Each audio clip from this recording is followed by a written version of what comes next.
My name is Amira. I'm 27, and last month I stood beside my best friend as her maid of honor, while she married the man who broke me in ways I still haven't fully recovered from. I wore the dress. I smiled in the photos. But deep down, I knew I'd never speak to her again.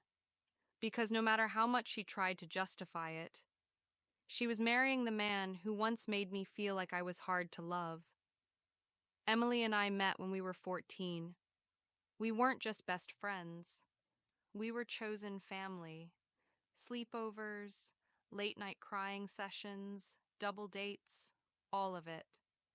She was the first person I texted when I got my first job, and she was the one who talked me through the tears when I thought I'd failed at life.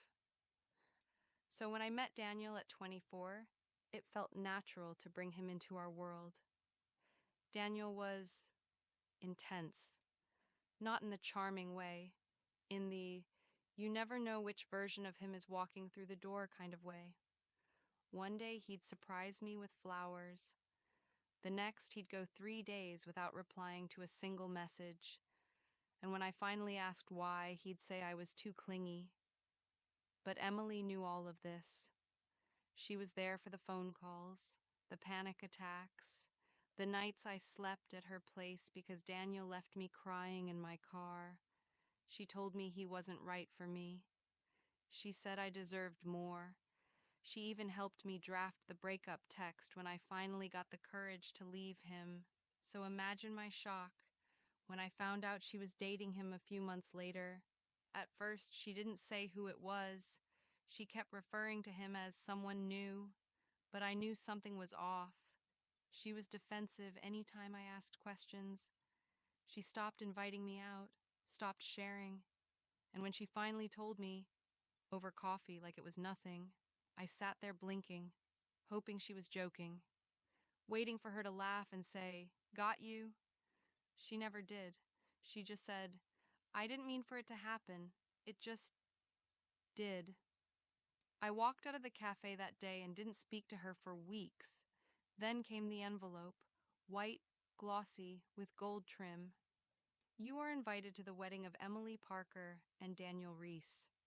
I sat on my bedroom floor holding it in my hands like it was radioactive. I hadn't even healed. I still had voice notes from him saved on my phone, ones I'd never listened to. And now they were getting married? The kicker? She'd written a personal note inside.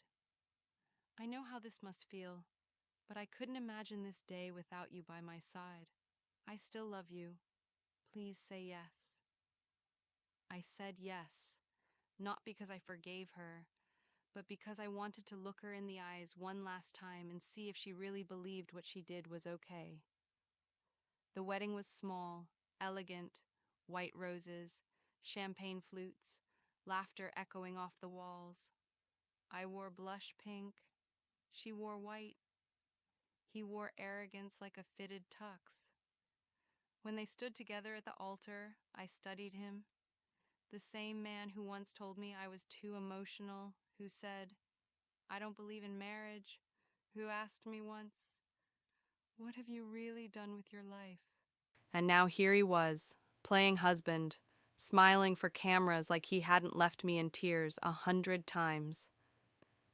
The night before the wedding, I got a message from an unknown number. "Do you ever wonder if we got it wrong?" My heart stopped. It was Daniel. I didn't respond, but I didn't delete it either. After the ceremony, Emily pulled me into the bridal suite. She was glowing. "I'm so glad you came," she said. "It means everything." I just nodded. She hugged me and whispered, "You were always stronger than me." I don't think she meant for it to sound like a confession, but it did. Later during the reception, one of the bridesmaids pulled me aside. "I debated whether or not to tell you this," she said. "But he tried reaching out before they got engaged." I blinked. "What?" "He texted you, messaged you, called you. She deleted all of it, said she was protecting you from yourself." I didn't speak. Didn't move. I just listened as the truth landed like bricks in my chest. When it was my turn to give a toast, I stood with my glass raised and said, "To Emily and Daniel, may your marriage be filled with the honesty you never gave me and the loyalty I once thought we all shared." The room clapped. Only Daniel looked shaken. I left before dessert, took off my heels, walked to my car barefoot, holding the hem of my dress in one hand. I wore the dress. I smiled, but I buried two things that night: my best friend and every version of me that ever believed she wouldn't do it.